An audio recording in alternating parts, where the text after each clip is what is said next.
تو اس بات سے ایک بات اور پتہ چلتی ہے کہ مالداری انسان کو سرکش بھی بنا دیتی ہے اور دین سے دوری کا سبب بھی ہو جاتا ہے بعض اوقات. تو اللہ تعالیٰ ایسی مالداری کے آنے سے پہلے پہلے حدیث میں آ رہا ہے کہ آپ نیک عمل کر لیں. تیسری چیز ہے بیماری، جو صحت کو بگاڑ دینے والی ہے.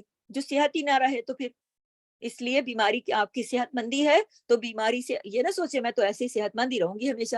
بیماری کے آنے سے پہلے پہلے نیک عمل کر لیں، یہ حدیث میں. نمبر 4 ہے بڑھاپا، تو جو سٹیا دینے والا ہے، انسان کی عقل ہی کام نہیں کرتی ایسا بڑھاپا. تو ایسا بڑھاپا آنے سے پہلے دیکھیں وقت گزر رہا ہے، کوئی روک کے نہیں کھڑا ہوا. آج ہم جوان ہیں یا ہم طاقتور ہیں یا جو ہے تو یہ ہمیشہ نہیں رہے گا، بڑھاپے نہیں آنا ہے. تو بڑھاپا آنے سے پہلے پہلے نیکیاں کر لو، وسارعوا کر لو، ایک دوسرے سے جلدی کر لو.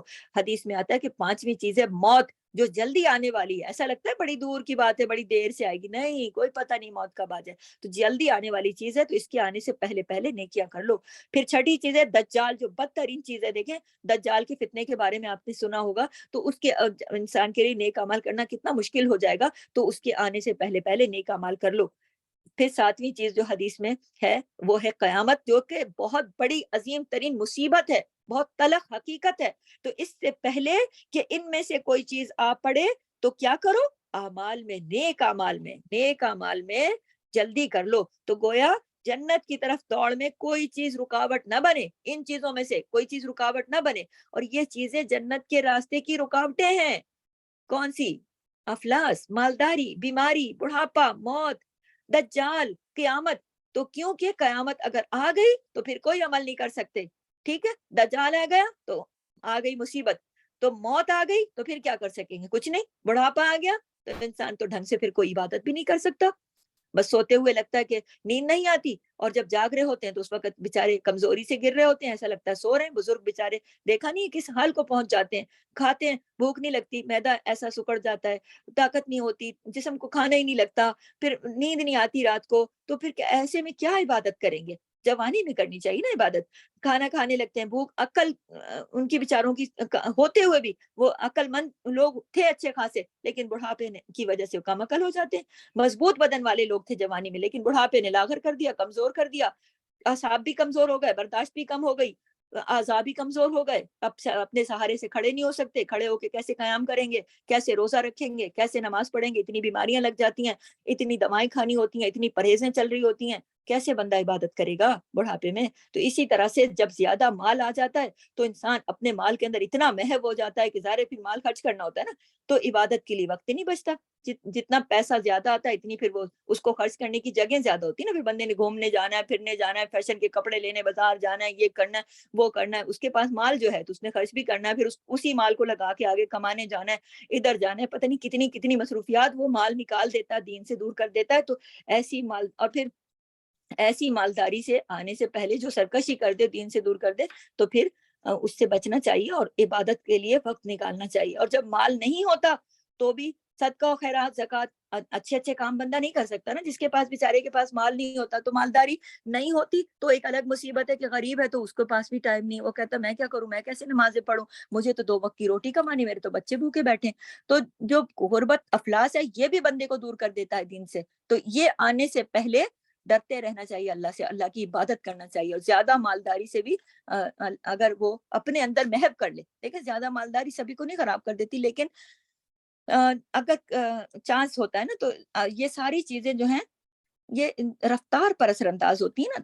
یعنی کہ انسان کی جو نیکیوں کی رفتار ہے اس پر اثر انداز ہوتی ہیں، جو نیکیوں کی طرف دوڑ ہے یہ اس میں مخل ہوتی ہیں. تو جس کے پاس بھی موقع ہے وہ نیک کام کرنے میں ذرا سی بھی دیر نہ کرے، اور اس بات کا انتظار نہ کرے کہ نہیں چلو کل کر لیں گے، ابھی تو بہت جوان ہیں ہم، ابھی تو ہم بہت مصروف ہیں، کوئی بات نہیں، زندگی پڑی ہے، کر لیں گے. ابھی تو ہم عموماً لوگوں کو قرآن کی بھی دعوت دی جاؤ، کہتے ہیں پڑھ لیں گے، کوئی مسئلہ نہیں ہے. تو اللہ تعالیٰ نے کہا وَسَارِعُوا إِلَىٰ مَغْفِرَةٍ، مغفرت کی طرف دوڑو. اور دوڑتا کون ہے؟ جو دوڑتا ہے وہی پہنچتا ہے نا.